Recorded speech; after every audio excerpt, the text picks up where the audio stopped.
The government of South Sudan, led by President Salva Kiir, and the Sudan People's Liberation Movement under former Vice President Raek Machar have agreed to immediately stop the recruitment and mobilization of civilians in the war that has seen hundreds lose their lives. What we committed ourselves to is actually to end the conflict in South Sudan and stop the war with immediate effect. I order all the SPLM, SPLA forces to cease the hostilities and remain in their locations and only act in self-defense. The leaders will face strong sanctions if they dishonor the agreement, as they have done in past talks. But are not limited to A, the enactment of asset freezes, B, the enactment of travel bans within the region, C, denial of the supply of arms and ammunition and any other material that could be used in war. President Uhuru Kenyatta was keen on attending the 28th Extraordinary Summit of IGAD Heads of State, which began on Thursday. The IGAD leaders have called on the African Union's Peace and Security Council, the United Nations Security Council, and the entire international community to support the enforcement of the Addis Ababa resolutions. The two leaders requested to be allowed a further 2 weeks to iron out the outstanding issues, a request that was accepted by IGAD. Catherine Omwando, KTN. To some good news now in the world of sport. Gor Mahia fans brought Kisumu City to a standstill as they celebrated their team's victory in the Premier League after one of the most competitive seasons the local soccer scene has witnessed. A mood of expectation engulfed the lakeside city as legions of supporters descended into the town, awaiting the almost inevitable triumph that the club has sought this year. KTN's Alfredo Muller was present and brings us the story of pomp and flair that only Gor Mahia fans can produce. We are the champions! Juno! Hours before the Green squad took to the pitch to reassert its dominance in the local league, the Green Army was streaming in, and they came in all shapes, stripes and sizes. By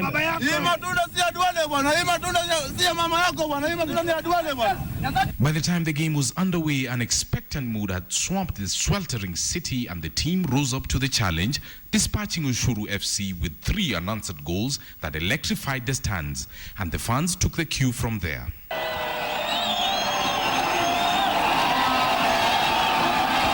Nimefurahia sana manake tumetoka Nairobi, tumekuja hata tujalala. Nimefurahia sana, nimefurahia kabisa, nimebambika. Kubeba ligi mara ya pili, nimefurahia sana. Leo nimefurahi kabisa. Wameshinda kihaki. Hakuna kitu ati kubaguliwa ama nini, ni kihaki. Wamefanya vizuri. Unlike previous occasions when the Green Army has engaged in questionable behavior, stern warnings from Kisumu residents ensured that this was a victory savored in decorum. Celebration, tuna celebrate hivi pole pole. Hakuna kitu tena mbaya kwa hii town Kisumu. Tumesema asante sana wafansi ya Kogalo. Nilitoka kwa nyumba yangu jana mpaka wa leo sijarudi. Sababu gani? Nimependa ball ya Gor. Sasa nimefurahia juu tumechukua hii ligi na kikombe. Hiyo ndio furaha yangu. And the hard-pressed officials finally had a reason to smile and prove their detractors wrong after all the drama that characterized the season. We have had no sponsor for 1 year. It shows one thing, that with determination you can succeed, and that money is not everything. But it also gives us a challenge so that we prepare, in good time.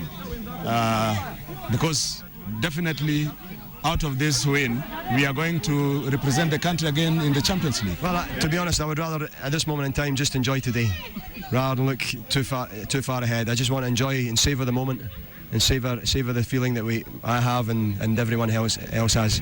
Yeah, I'll be all over this town this night. What I'll do is to ask the Alcoblo guys not to appear in Kisumu. Yes, And so draws the close of one of the most torturous seasons for Gor Mahia Football Club, the most powerful and dominant football club in this side of the Sahara. And knowing the Green Army and how they celebrate, this is going to be one hell of a night in Kisumu City. Fredo Mulo, KTN, Kisumu County. I like that Fredo Muller said it's the most powerful and dominant club this side of the Sahara. Indeed, congratulations to Gor Mahia there. All right, let's move on this evening. Cattle rustling and banditry have been blamed for the loss of lives in northern Kenya. Efforts to disarm such communities have done little or nothing to stop the practice and end the loss of lives, the latest being the killing of 21 police officers. However, an initiative funded by FAO, the European Union, and the Swiss agency could change all that and give hope to warring communities that have not known peaceful coexistence. Linda Ogutu reports. For years, peaceful coexistence between the Karamoja of Uganda and Turkana in Kenya has been elusive. Hundreds of lives have been lost in the hostility that has revolved around cattle rustling between the two communities. It is a hostility that thawed when this monument was put up, a representation of a peace agreement signed between the two communities that would see the young men in the two communities give up their arms and venture into businesses. Lokiriama location along the Kenya-Ugandan border is a witness to this new way of life for warriors. They realized that what they were doing was contributing not only to deaths and sorrow, but also to food insecurity. And they decided to join the pastoral field schools, and right now they have put their guns down. The peace agreement signed under the program dubbed Pastoral Field Schools has seen most of the dreaded rustlers change into traders and farmers. In the schools that are also known as Schools Without Borders, they have been transformed into productive members of the society and reminded of the importance of making a living without shedding blood. During these sort of the pastoral field schools, people mingle and they discuss issues, even peace. And so relative calm and peace has since prevailed in the region. Even the old take refuge in their sleep, knowing that that sleep will not be interrupted by the sound of a gunshot. The young men, popularly known as Ngorokos, who would have been disturbing his sleep, engaging the Karamojong from Uganda, are held up at the school located under trees. Already, tens of youth who openly admit to killing tens and stealing hundreds of livestock have been turned into reformed warriors. One of them is Echom Lodoyo. It took time for him to give up his guns and open a small shop to cater for his family. It has been a while, but he says the shop now takes care of his entire family. The father of 7, who openly confesses to killing several cattle rustlers, says his attitude changed 2 years ago when he was approached by church elders and teachers to join the program.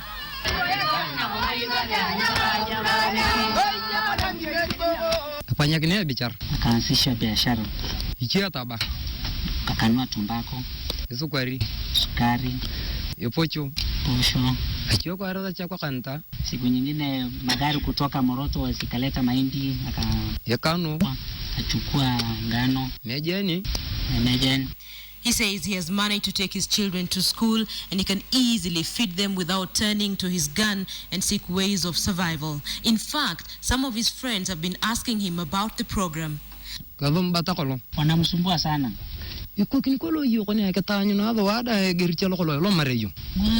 Mara kwa mara wanamsumbua. Wewe uliwezaje kuingia katika haya maisha? Assistant Chief of Lochor Alomala has been involved in reforming the young men. He says convincing them to abandon the practice has not been easy. Hatuko tunawapatia tu kwa siku moja. Kubadilika kwa mtu ama kwa jambo fulani sio kitu ambacho kinafanyika tu kwa wakati mmoja. Ni lazima ichukue muda. For the women here, the rush to hide children in the midst of raids are now a thing of the past. So peaceful has it been that Sarah Loboin now has time to rear goats. Ile knowledge tulipata ndio nikajua kulisha mbuzi yangu ya token. Na vile niliingia kwa FFS ilinionyesha akili mingi kama mimi Sarah. And so slowly the sound of gunshots is becoming alien for the residents of Lokiriama location. Hope is that with this program, the future generation will be one that will embrace the peace that this generation has nurtured, and that such programs can be introduced to several warring communities, if only to stop senseless killings in the name of banditry and cattle rustling. Linda Ogutu, KTN. It is possible for warring communities to come back together, as Linda has just proven in that story. Perhaps some lessons there to be learned for what's going on in Kapedo. Let's turn our eyes on that. The Deputy President is asking residents of Pokot to assist the government to aid in the arrest of the criminals responsible for the killing of 21 police officers in Kapedo. William Ruto reiterated that the government was relentless in ensuring security of Kenyans. His statement coming after Pokot leaders threatened to take the government to court for deploying the Kenya Defence Forces to the conflict-ridden region. And want to use pastoralism as an agent of wealth creation and not death and destruction. That is what we want. Indeed, the Deputy President talking tough there and urging for peace and security. But that is our focus of our discussion tonight on the other Kenya. And Ian Wafula is just back and he brings us the story. Now, 21 police officers lost their lives in an ambush in Kapedo at the border of Turkana and Baringo. It was an ambush that generated a lot of anger, not just from leaders, but Kenyans as well. Tonight on KTN Prime, KTN's Ian Wafula takes a look at the origin of this latest spate of violence that has seen communities unable to live peacefully with each other. It was a turmoil of events, the intensities increasing at every occurrence, leaving at least 3 dozen people dead, hundreds displaced, and an increasing bitter relationship between two warring communities.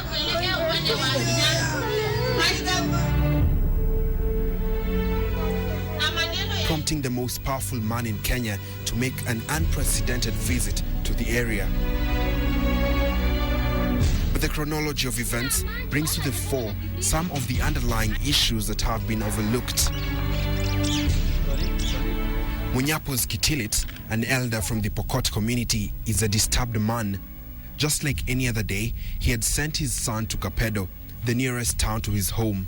Unknown to him, this would be the last time he would ever see him. Watu wanasema huyo mtoto ameliwa huko Kapedo. Amekufa? Amekufa.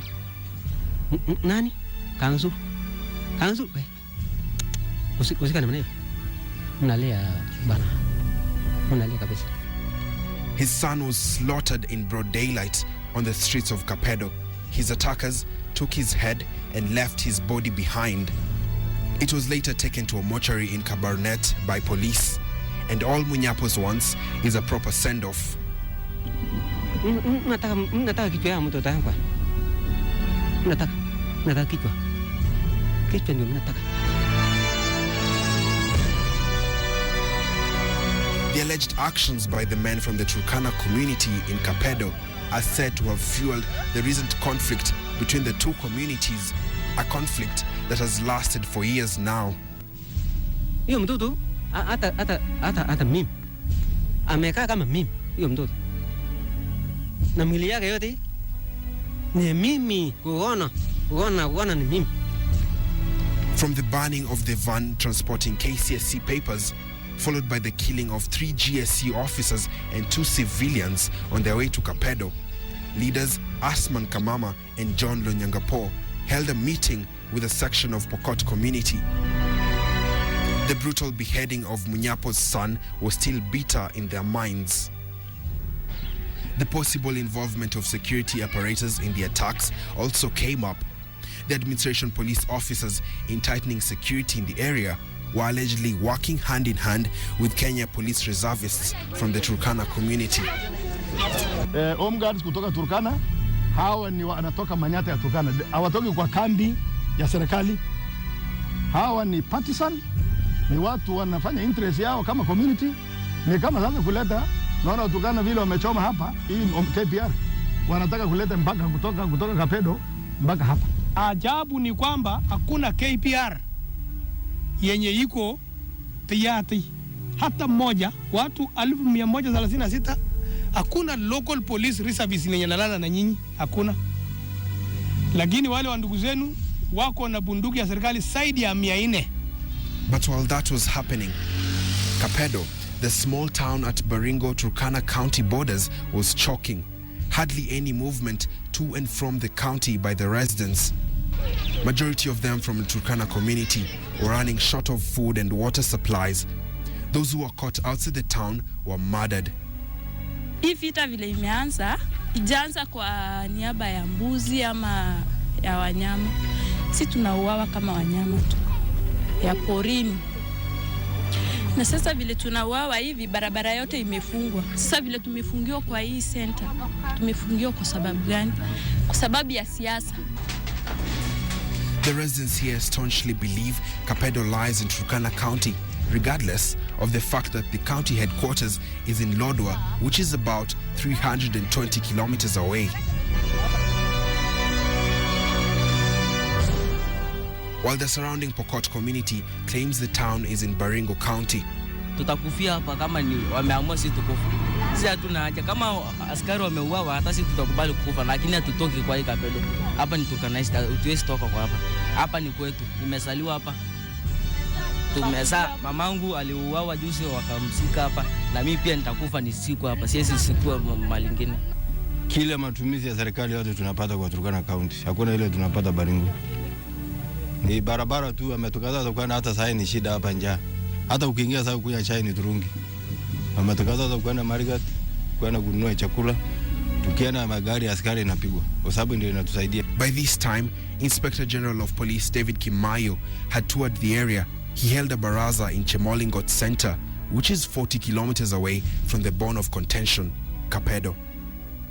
Ndio hapo mambo iliharibika, ambayo ingekutanisha viongozi wote local, yani leaders, akina DC na wazee elders, na kusema solution ni gani. Mambo ikakuwa hata wale wakienda wakiona mtu tunapiga risasi. It wasn't until the 31st of October 2014 when suspected Pokot bandits ambushed and killed 19 administration police and 3 civilians who were on their way to tow the police vehicle that had been burnt with KCSE papers that the magnitude of the conflict got the government and indeed the nation's full attention. The officers had sent a distress call during the ambush, but no reinforcement was sent their way. Raek Machar, one of the 2 survivors of the ambush, was rescued from the scene about 27 hours later.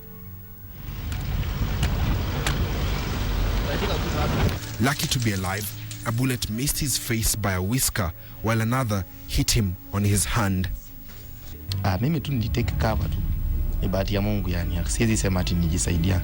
Hapo hakuna mtaro. Tulikuwa tumekaa tu yani round. Lakini sasa ni bahati ya Mungu tu yani. Kwa sababu kila mtu alipatikana, tulibaki tu watu wawili. Usiku mzima ulikuwa unalala? Usiku mzima ilikuwa tu ni kujifanya tu umekufa kwa sababu walikuwa wanakaa pale wakizunguka. Hours later, President Uhuru Kenyatta toured the area, held separate meetings with both Pokot and Turkana communities. The Pokot elders openly admitted it was some of their youth who were responsible for the ambush and asked for 2 weeks to return the stolen firearms. Na najua nia yao ni njema, lakini nataka niseme hivi, mimi silaha hizo ambazo zilichukuliwa kutoka hawa askari, mimi sitaki kungojea wiki 2, nataka zirudishwe leo. Lazima mnajua wako wapi. But one curious excuse emerged from these deliberations. While asking for forgiveness from the president, the elders pointed out that the bandits had mistaken AP officers for KPR, as if to suggest it was right to attack the reservists. Makosa ile imetendeka hapa mtukufu rais. Mama anasema, vijana wanasema wanafikiria ni jeshu wameingiana na KPR, wanafikiria kwa sababu wanakanyaga ile kiatu ambayo inakaa kama ya watu reserve, hawaji wako pamoja, hawajulikani kama gani ndio jeshu, gani ndio KPR. Hapo ndio makosa ile imetendeka. Kama ingekuwa serikali hawangefanya makosa kama hili.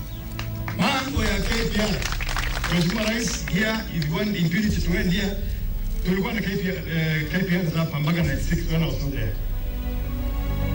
Zikatolewa. Yule mtu alitoa KPN hapa 96 ndio ameleta shida. Kama mtu ni KPN, kama yeye ni askari, hata kama mimi ni mama wangu, niko na maisha nilipatiwa na Mungu. Na haifai mtu atoe maisha ya mwingine. Hawa watu sio enemy, hawa makundi tu. Hawa ni ndugu zenu. The elders once again asked for the boy's head, citing how they had been angered by the actions of the other community.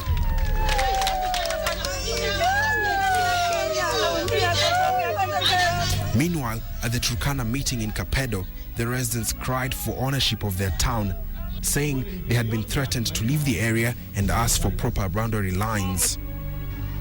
Mimi sitambui kabila, mimi natambua Mkenya. Na nyinyi nasema nyinyi ni Wakenya wangu ambao wako ndani ya nchi ya Kenya, na kama serikali tutawahudumia bila kubagua na bila kujiuliza kabila lako, dini lako. Hiyo ni haki yako. The coming week would see KDF move into Kapedo for a disarmament operation after the one-day ultimatum by the president had elapsed. But even this action was cause for debate over whether this show of might would yield results.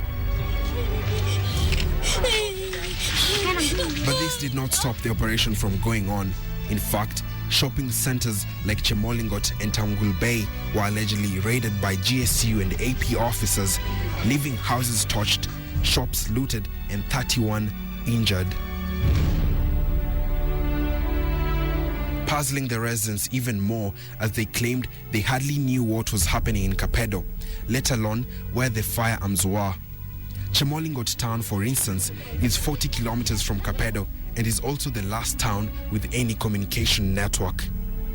Walikuwa wanachapa mtu akiwaambia wapi fulani wanatacha watu wenye waliuliwa. Wanachapa anaambia wapi fulani wanakanyaga wanaua, wanakanyaga na alafu baada ya kuacha mtu akakuja kwa mlango yetu. Wanakonga mlango ni Juma ifunguki.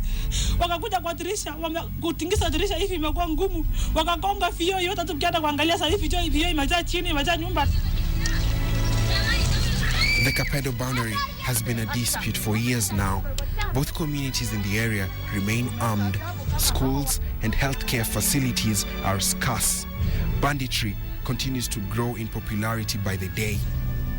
The firearms surrendered were without ammunition, and the Munyapo's family have until now not been able to bury their son.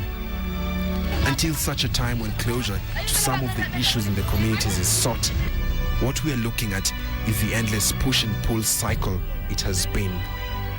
Ian Wafula, KTN.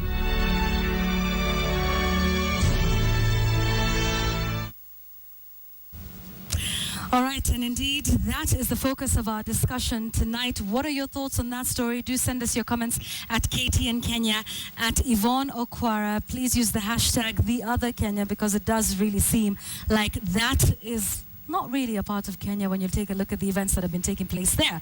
But at that prayer ceremony that was held earlier this week for those 21 slain officers at Jogoo House, both Johnston Kavuludi, who's the chair of the Police Service Commission, and the Inspector General made some comments. I'd like you to listen into those comments now for just a moment before we come back. Take a listen.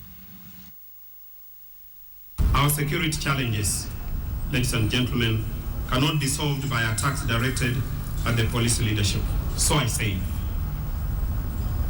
let's soberly consider the circumstances that pervade our officers' facilitative work environment. The dead is in the mortuary. The officers are mourning.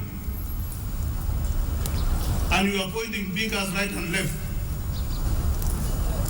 without even consoling the relatives and the officers. It is time for us to rise higher than those petty issues. What about reports that a majority of the fallen officers were new recruits with little experience? What experience? You know, experience is where you are fought with some people. But our officers have been trained to also fight with criminals. And of course, that was also in an interview that Asha Mulu had with the Inspector General on the sidelines of that prayer ceremony that was held. Very quickly, before we go into a break, we have our analyst here, Simiyu Warunga. You're nodding your head. What are your thoughts on the statements by the Inspector General? I think not even the Inspector General alone, even the chairman of the National Police Service Commission. There's a reason why somebody is appointed to head a service. And that appointment comes with responsibilities and roles to play. For somebody to tell us that we should not be looking at the leadership, and yet that is a person every Kenyan looks at, I think it was a very unfortunate statement.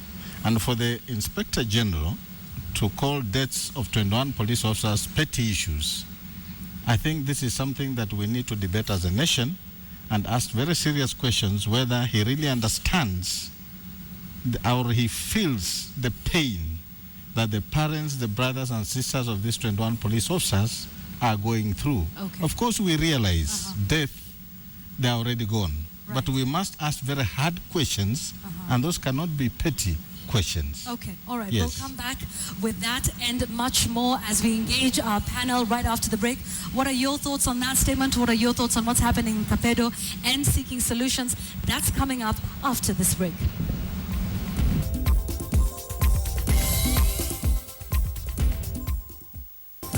Welcome to our discussion this evening. We're talking about what's going on in Kapedo. Your thoughts are welcome on Twitter at KTN Kenya.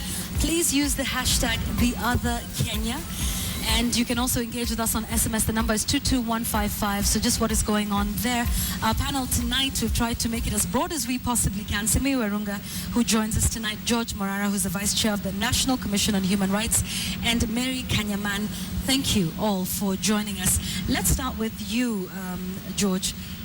What is this about? Is it simply about a boundary issue? Because now you even get the idea of saying where Kapedo is a little difficult, and it seems to be a bit of a touchy issue.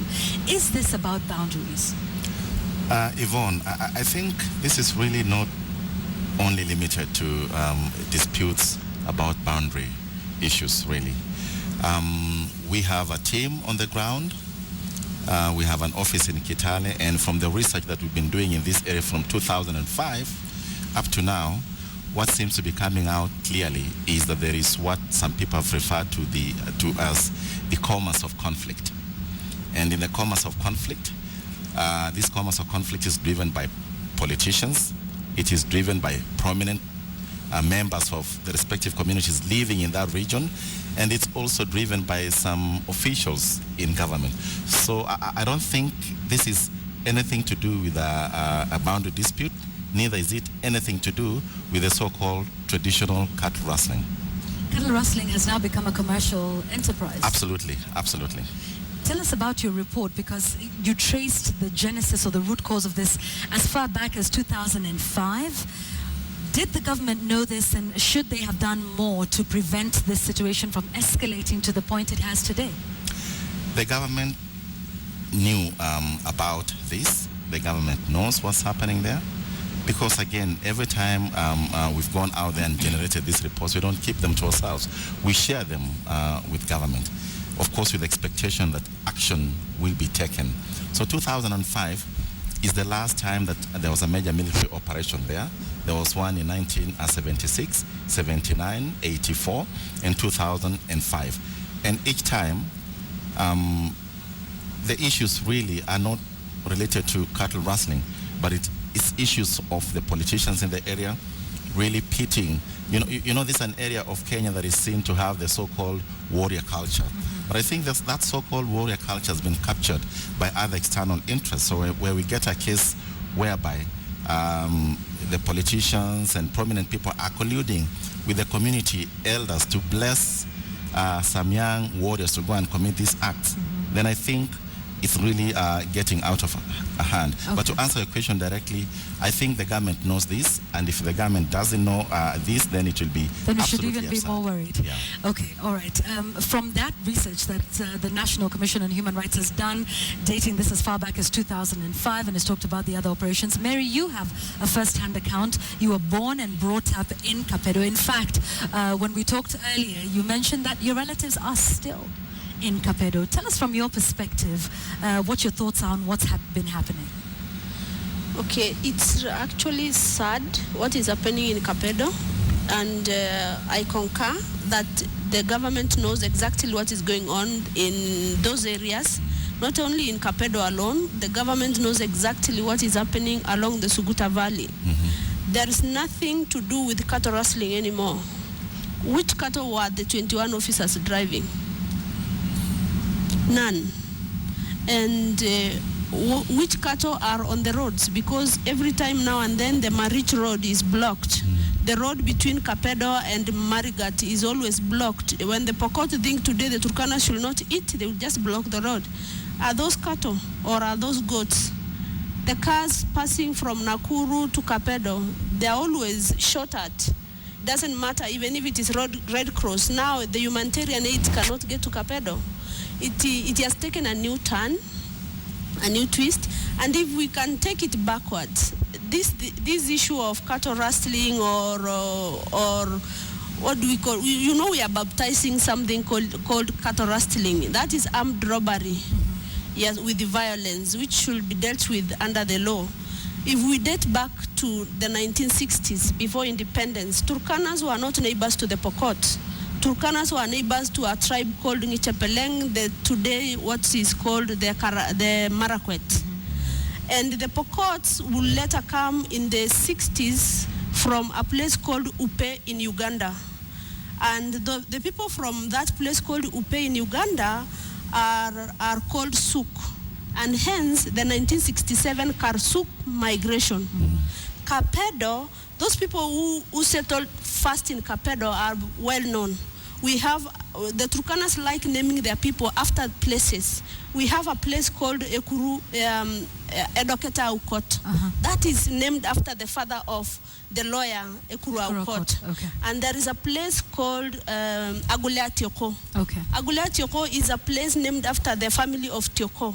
And then we have the Asura Kanyaman. That means it is a family belonging to the Kanyaman family. Okay. All right. Let's bring you back to now what is going on now. You say it is not cattle rustling. What is the problem? What is fueling the violence? I will summarize it into three. One is poverty. Number two is illiteracy. Number three is politics. And let me tell you, Okwara, these three things work in tandem. Poverty and illiteracy cannot work alone without politics. The politicians, let's take for example, I am a politician in West Pokot. You stand up and tell the Pokots, elect me as your governor, and the moment I am in office, I will make sure I extend your boundaries to Ngamia 1. The electorate will give you votes with Mary, that. Mary, is that hypothetical, or are you speaking about something that actually happened? It is hypothetical. Okay, all right, and just then, to understand. Yes, and then when you tell that to a community which is largely illiterate, they will believe, from here to Ngamia 1, then they will elect you. All right, so politicians fueling that. Just very quickly, I want to talk about this boundary issue. Kapedo and where it lies. How important is the issue of the boundary? Does it matter whether Kapedo is in Baringo or Turkana? If so, why? It matters a lot. One, those of us who are born in Kapedo have never reported anything to Baringo. That's number one. Number two, our ancestors will not allow us. They have died, yes, but they will never forgive us if we let Kapedo fall under Baringo. Why? Because that is our history. We can't just allow it. And again, how? We have never had any boundary issues with the Pokots. And again, so why is it coming up now? You're saying the ancestors would not forgive you. Would it matter where it is? It is, it matters because the boundaries of 1964, we have no knowledge that it has ever been reviewed. So the issue of boundaries, I don't think should be but we've a point recently of gone discussion. into the counties. And of course now, we're not talking about what happened in 1963, we're talking about the coming into place of county governments. What difference would it make? Just from an understanding, because there's a lot of our viewers who are not familiar and for whom would wonder what difference it would make if Kapedo is in one county or the other. Okay, let me tell you the strategy that the Pokot use to capture land. What they do is they let's take, for example, the siege of Lawyer Pat. What they do is they plan, they attack, they displace, they settle, they rename a place, and then they put up administrative units parallel to the ones that the Turkanas have. Is that what's happened in Kapedo? That is what they want to do in Kapedo. Do you know it's this only that it has come to the limelight because of the killing of the police, but already they have surrounded Kapedo with an aim of attack. You know where they killed the police officers is just between Kapedo and Lomelo, which means they had cut Kapedo and then brought Kapedo to the side of Baringo, then Lomelo remained to the side of Turkana. Okay. I'd like George, before we get into the security operation with Simeo in just a moment. George, do you have anything to say about the issue of the boundaries? What Mary is saying is actually what is coming from the ground in terms of, it seems, in this conflict, really, most fingers, not all fingers, are pointing to what the Pokot community is doing in that region. Because the Tugen and the Ilchamus feel like they're under siege from the Pokot. The Turukanas feel they're like under siege from the Pokot. And again, Mary called it hypothetical, but the information we're getting from the ground is indeed there are some politicians who give that assurance to their community that if they get elected, then they'll quote-unquote annex. They're behaving like small little Johnny Come lately emperors and territory acquirers in this area and engaging some strange kind of politics of expansion to really move their boundaries. It's being driven by resource issues, both the new minerals that have been found in the area, but then more importantly, issues of access to pasture and all that, but then really securing bigger areas for a particular community. And in this case, most fingers are pointed to the Pokot community as being the aggressors in the conflict. Okay, and in terms of investigation and getting to the bottom of this, this is where the police would come in. But let's talk about that particular incident that now, fueled this whole interest in what's happening in Kapedo.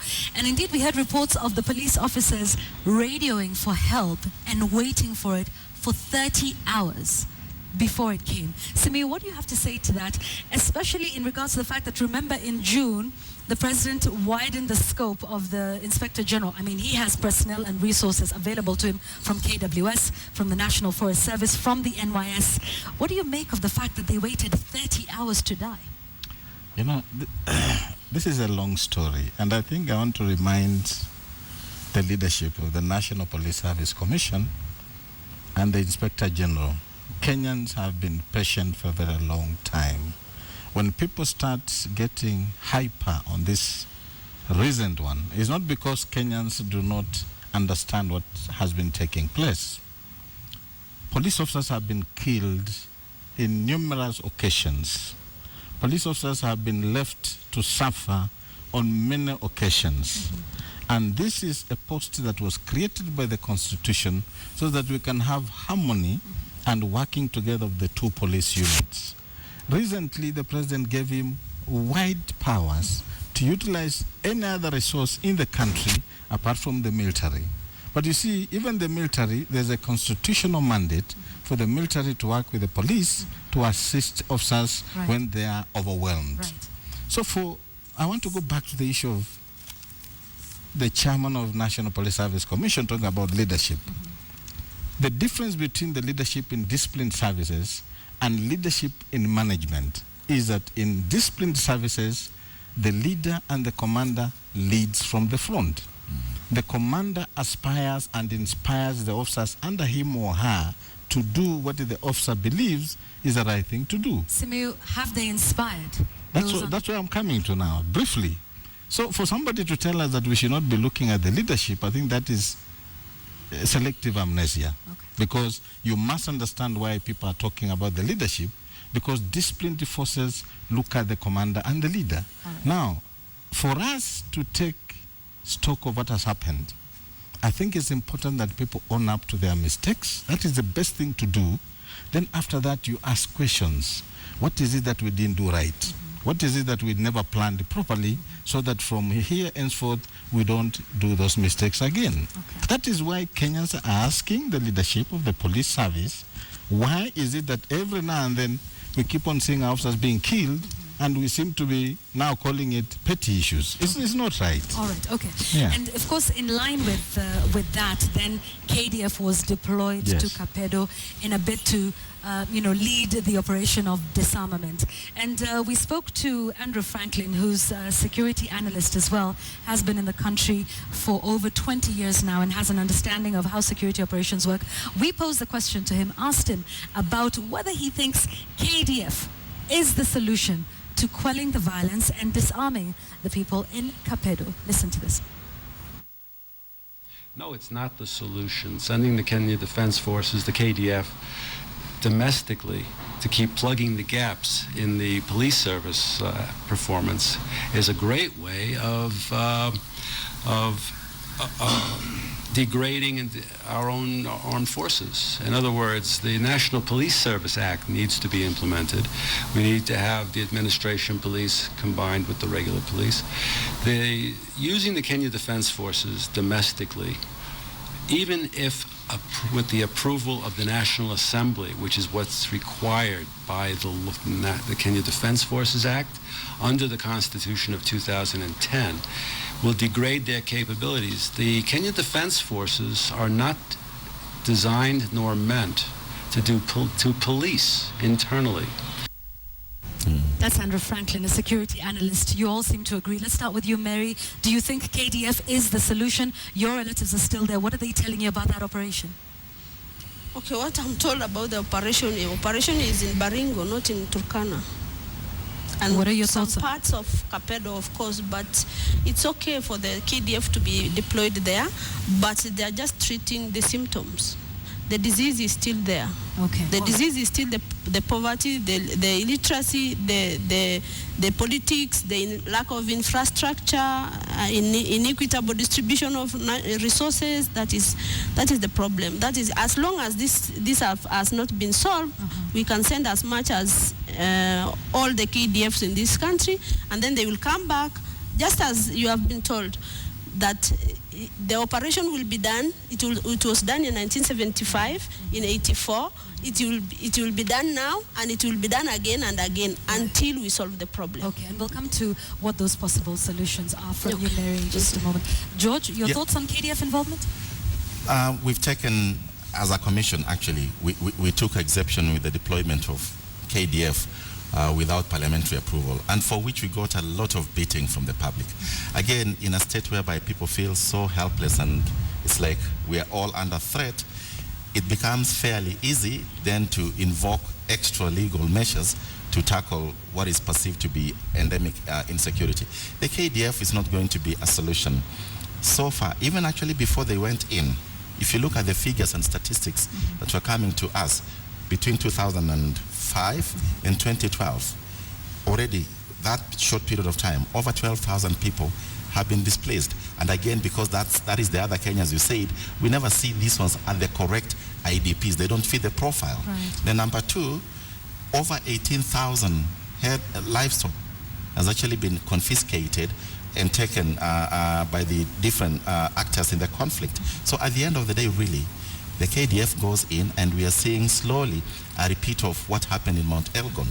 It cannot be a scorched earth policy approach to policing in that region. Very quickly, what I think can work in the region is what, although there was some bit of justifying the killing of the officers, there were the elders told the president. Yes. The elders called, we saw them on TV. Right. They were able to reach some people who returned the guns.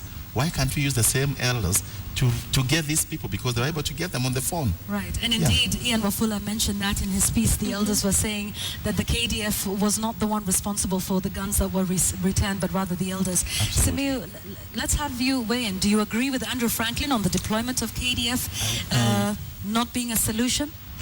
Okay, one, I don't agree with him in totality, because a country, the leadership, political leadership has a responsibility to ensure that people are safe and secure. Now, if the policing agency that has been given that mandate does not have the capacity to deliver that to the people, then any democracy in the world has allowed the military as a secondary role. And I speak from experience because I was trained also to participate in policing internally. Right. So we go through that training. But yes, the only bit I agree with him is that every time we use the military, we don't degrade, but we actually remove the the fear, the fact that they are our last resort, stopper. Because the moment you start using your last stopper, then who else do you have to go and make sure Kenyans respect the law? Okay. So on that aspect, I think this is my view. Use the military for quick solutions, but also capacitate the police. Look at why the police are not capable of doing their job for which the law allows them to do, so that as you use the stopgap measures by the military, you're also building the capacity of the police to ensure that eventually they take over their role and make sure that this country is safe and secure. That, to me, I hope, is what is being looked at, because yes, the military cannot be the end game. Okay, yeah. Indeed. Just a stopgap for now. Yes. Very quickly, because we're getting our closing remarks, there was, this was big on social media. There was a trending topic, a hashtag that said why Kimayio should resign. Do you think he should resign? You've talked today a lot about leadership and leading from the top. Should Kimayio resign? Should Olelenku resign? What about Johnston Kavuludi? Do you think that might be the start towards reforming the police? I know we've already talked about reforms in the police. Let's be very clear here. The cabinet secretary is in charge of policy. He has nothing to do with operations, nothing to do with leading the police service. Okay. The National Police Service Commission is in charge of the HR business. The administration. The person who is in charge of leading the police service is the Inspector General. So while the minister can take political responsibility, but the person who should have actually bored out is the Inspector General. And why are we saying that? The Inspector General has only 4 years. Yes. He has done 2 years. And he cannot be reappointed after He that. cannot, because that is the law. Yes. Now, we went into the Inspector General system of police because we are looking at a strategic manager. Now, he is not in charge of operations, but he provides leadership and coordinates the operations of the 2 units. Who else should we ask? We can't go to Grace Kahindi because she reports to the Inspector General. We can't go to Arachi because he reports to the Inspector General. So the person, and I want to say this very clearly, we have nothing personal about Mr. David Kimayio. We have the problem with the Inspector General. Okay. And that one must be very clear, because that is the person we have issues with, and if we were in his position, some of us will actually have bored out and said, probably I took what I was not able to chew. Okay, Yeah. all right. Just very quickly, because I want us to finish up with solutions. We'll come to you, George, in a minute. Mary, for you, solutions, all we're doing now is ending the violence that has taken place recently. What would be that lasting solution in the region? At first, we have done so many meetings with our Pokot counterpart. The former president Mwai Kibaki actually once sponsored a meeting between the Pokot professionals and the Turkana professionals in 2007 in Waterback, where the Turkana laid down the facts. We had to claim Kapedo as part of Turkana, and the Pokots were told to lay down the facts. But no Pokot came forth to lay down the facts. What I'm wondering right now is what has changed. Is it because of the resources? Is it because of the geothermal in Mount Silale? Because Kasarani lies at the foot of Mount Silale. Right. And it is a plateau, it is arable. So the Pokots have always taken away what is good from us. If you have good cows, they will come for them. Okay, Mary, I'm sorry, I want to rush you because I want to move into solutions now. I have just about a minute to go, and I'd like to give George a chance to speak as well. Okay. Solutions. Okay. The solution will be one, it has to come from the people of the North Rift. That I say because we have done documents that we took to, that are being implemented in Uganda. And that is now what is called the Karamoja cluster. And that cluster takes we take responsibility from the village leadership. Right. Village leadership normally will contain the elders, the administration, and the representation of the provincial. By that time, the county government. And because this document has worked in Uganda, why not try to implement it also in Kenya? Okay, so a working solution. George, I want to give you 30 seconds, quite literally, to finish. Very quickly, I can't let this go without saying what the Inspector General of Police said, that we should be mourning the police and all this. Right. We've mourned as a country. Yes. As a commission, we've mourned. We are mourning the police who lost their lives, but then what we want to do is not to be in that state of permanent mourning. Yes. We want to be assured that we will no longer mourn because we are secure and safe as a country. One thing that has really fallen behind is the whole issue of security reforms, the police vetting and all this. Yes. That was supposed to give us a new face of the police. That hasn't happened. Unfortunately, instead of vetting the police and really making sure that we get the men and women who will make us safe, that has been reduced to actually determining their financial probity, who has what money, and all that. That will not keep us safe. The lifestyle of it? The lifestyle. And then let the information that we provide be acted upon. Right. The people who have been identified as the aggressors should be arrested. Chapter 14 of the Constitution sets out very elaborate structures on how, as a country, we are going to remain safe. So unless we invoke that, and unless we act on the information that is being provided by the intelligence and by the other actors like the Commission, then we're not going to be safe. Okay, indeed. Thank you very much all for your insights. We cannot exhaustively discuss this, to its conclusion. Obviously, we would need much, much more time, probably even a day or so of talking nonstop. Thank you for your insights, and we thank you for the work that you continue to do, Mary, George as well, and Simiyu. Thank you so much for your insights, and also our thanks to Andrew Franklin, who wasn't able to be with us, but still gave us some insights a little earlier on. Of course, we want to thank you for that. And your feedback is coming in. I will sample it as we carry on with this bulletin. The hashtag is #TheOtherKenya. Keep it coming on SMS as well, 22155. We'll see you after the short break. Clubs were among the high-scoring winners as the Kenya Cup season kicked off today in the country. Elsewhere, women have been encouraged to take up martial arts as a way of defense as well as promoting fitness. Former Kenya Karate Federation Chairman Caleb Atemi has called on women to join karate and taekwondo as a way of engaging in self-defense while promoting the sport in the country.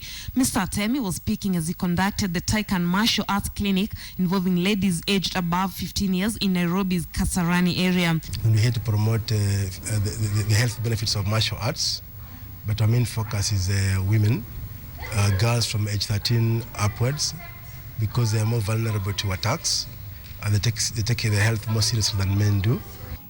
Elsewhere, the annual Kenya Cup rugby competition kicked off today in several parts of the country, with a number of teams recording mixed results. At the Railways Club in Nairobi, Western Bulls came from behind to grab a narrow 1917 win over rivals Nondis. Impala lost 29-40 to old rivals Mwamba at the same venue. Homeboys had an easy afternoon as they strolled over Mean Machine to a 71-6 win, while KCB beat Kabras Sugar 13-3 in a low-scoring tie. Defending champions Nakuru Club made clear the intentions of retaining the title after they schooled Catholic Monks of 112-6 in a one-sided affair in Nakuru.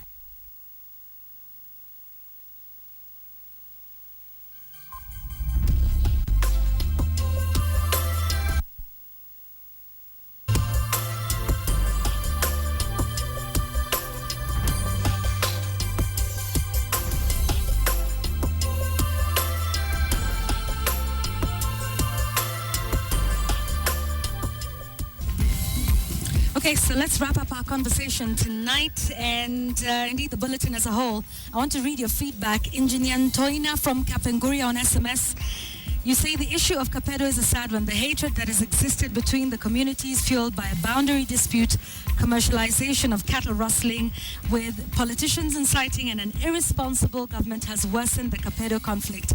I pray that politicians preach peace and the government provides security for the residents in these two communities. Another SMS, you didn't leave your name. You say, let those who are returning guns be arrested. They understand and know who was responsible. Finally, on Twitter, at Johnny Chrome, you say, if they had the audacity and courage to attack police officers, then KDF is the only solution. And the one I want to finish with, which for me is the bottom line and the point of our discussion, Wilhelmus Omondi, I hope I said your name right, he said, all we want as Kenyans is to feel secure no matter which area or region of the country we come from. Thank you for your feedback. Thank you for watching. The issue of Kapedo is one we will continue to watch closely even as the operation there continues. This has been The Point of News on KTN Week in Prime. My name is Yvonne Okwara. Have a good night. We'll see you tomorrow.